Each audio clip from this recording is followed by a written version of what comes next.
acknowledge that we started with the budget, but in the wake of the COVID-19 pandemic, many Kenyans have been left jobless, while some have been forced to take pay cuts. The National Treasury has proposed 17.6 billion shillings in cash transfers, which will go towards cushioning the elderly, specifically those above 65 years who are poor.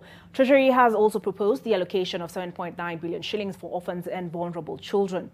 The funds will be dispersed across various entities to ensure children across the country are well taken care of and that their basic needs are met.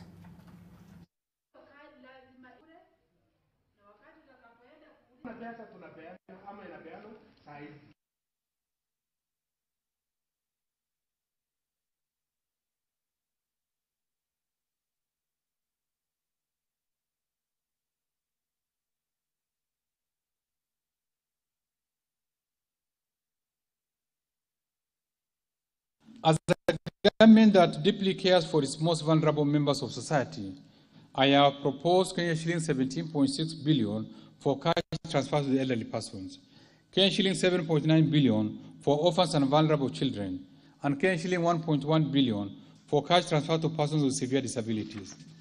Mr. Speaker, I have also set aside Kenya shilling 4.3 billion for the Kenya Hunger Safety Net Program, Kenya shilling 2.5 billion for the Kenya Social and Economic Inclusion Project, Kenya shilling 3.5 billion for Kenya Development Response to the Displacement Impact Project, and Kenya shilling 400 million for the National Development Fund for persons with disabilities.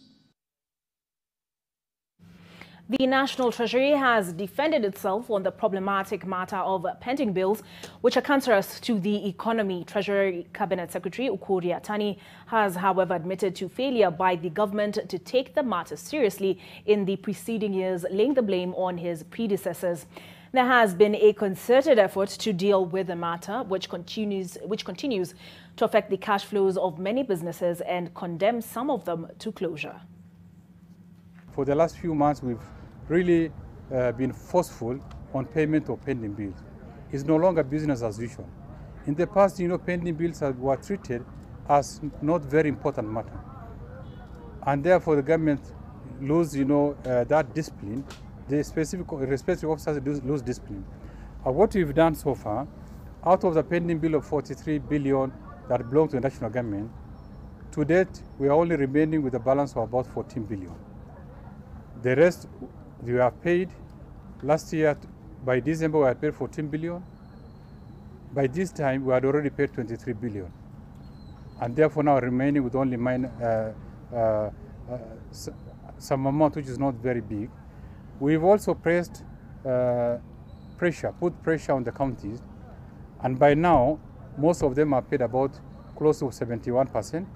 We are remaining with the 2 months because we have not disbursed money for most of them, but the money for May. And we have agreed on a payment plan, which they have given us up to end of June. We think that's going to be there too.